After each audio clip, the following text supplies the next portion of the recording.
현대사 5.16 군사정변과 박정희의 등장, 유신체제와 김재규, 민주화에 대한 염원으로 이승만 독재와 부정선거에 대항해 민주화를 이뤄낸 4.19 혁명. 이후 대한민국에는 민주당이 선거에서 승리하며 정권을 잡았다. 그러나 민주당이 이행하는 개혁이 여러 현실적인 문제에 막혀 지지부진하자 민중 사이에서는 불만이 터져나오기 시작했다. 이때 사회의 혼란스러움을 기회로 삼아 박정희 소장을 주축으로 하는 일부 군인들이 반공과 경제개발을 명분으로 쿠데타를 일으켰다. 1961년 5월 16일의 일이었다. 이를 5.16 군사정변 또는 5.16 군사 쿠데타라고 부른다. 이 사태로 인해 4대 대통령 윤보선은 하야했다. 이는 대한민국의 헌법적 질서를 무시하고 무력을 앞세운 폭력적 정권 수탈이었다. 총칼을 앞세운 군인들은 정권을 장악한 뒤 전국에 비상계엄령을 내려서 헌법의 효력을 정지시켰다. 동시에 국가재건 최고회의를 구성해 최상위 기관으로 두고 군사정부를 통해 군정을 실시하였다. 이들은 2년간의 군정을 거쳐 1963년에는 대통령 선거를 실시하여 박정희를 대통령에 당선시켰다. 박정희는 선거 직전에 군인 신분에서 전역하여 민간인 신분으로 출마했다. 눈 가리고 아웅식의 정권 계승인 것이다. 박정희 정부는 자신의 배경이 되어주는 미국의 역할에 따라 한미일 3국 안보협력 체제를 강화하며 경제개발에 박차를 가했다. 이를 위해 일본과의 국교를 정상화하기 위해 서둘렀다. 당시 해방 이후 일본과의 국교는 단절되어 있었으며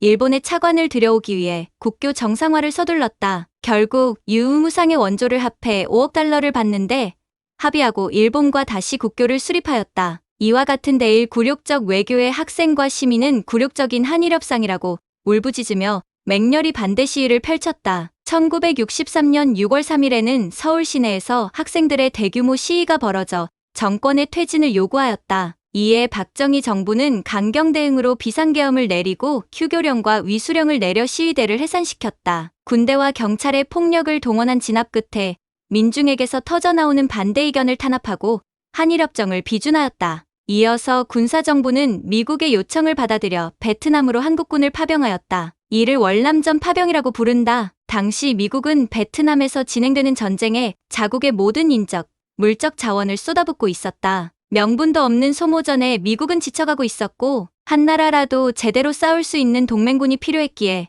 미국은 한국을 파트너로 선택했다. 한국 역시도 경제개발에 필요한 차관과 기술의 도입, 그리고 한국군의 현대화를 위하여 파병을 선택했다. 그러나 베트남 전쟁 중에 민간인에 끼친 피해가 아직까지 사회 문제가 되고 있고 참전자에게 남은 고엽제로 인한 피해 역시도 사회적 상처로 남아있다. 비록 정통성이 부족한 정권이었지만 박정희 정권의 경제개발, 우선 정책은 정치적 정당성은 차치하더라도 국민의 많은 성원을 받았다. 이 성원에 힘입은 그는 공권력의 남용과 더불어 1967년 5월 실시된 대통령 선거에서 당선되었다. 이어서 시행된 국회의원 선거에서 박정희의 공화당은 관권과 금권을 총동원해 야당의 압도적인 승리를 거두었다. 이를 기반으로 공화당은 1969년 국민들의 반대를 무시하며 삼선개헌을 통과시켰다. 이 개헌으로 대통령을 3번까지 할 수 있었고 이로써 박정희의 장기 집권을 위한 길이 열렸다. 박정희 장기 독재가 이어지던 가운데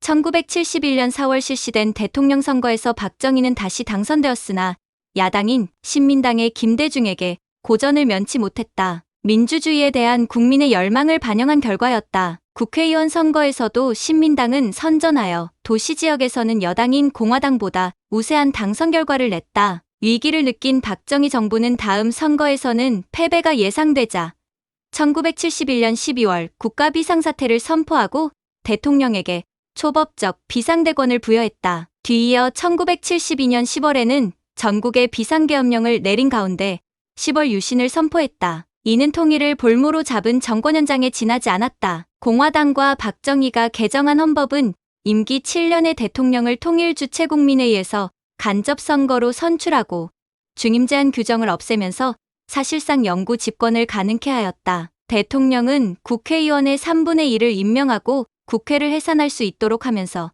대통령을 견제할 입법부마저 개헌을 통해서 장악했다. 여기에 대통령에게 부여된 긴급조치권은 헌법 기능의 일부까지 맘대로 정지시키는 초법적인 권한이었다. 유신체제 아래에서 박정희는 한국의 신으로 군림할 수 있었다. 그러나 유신체제 아래에서도 민주주의 회복을 위한 민주화 운동이 끊이지 않고 이어지고 있었다. 유신체제 철폐를 요구하는 시위와 집회가 있었으며 언론의 자유화 운동과 노동조합의 민주화 운동, 농민운동도 있었다. 1979년에 들어 국회의원 선거에서 야당이 승리하고 경제위기가 겹치자 민주화를 요구하는 목소리가 커졌다. 이에 유신체제는 크게 흔들렸고 부산과 마산, 창원 등지에서 대규모 민주화 항쟁이 일어났다. 이를 어떻게 대처할 것인가에 대한 방안을 놓고 권력 핵심에서 갈등이 일어나자 중앙정보부장 김재규는 권총으로 박정희를 사살하였다. 박정희의 죽음으로 박정희의 독재 체제인 유신체제는 막을 내리게 되었다. 김재규는 체포되어 재판을 받게 되었으며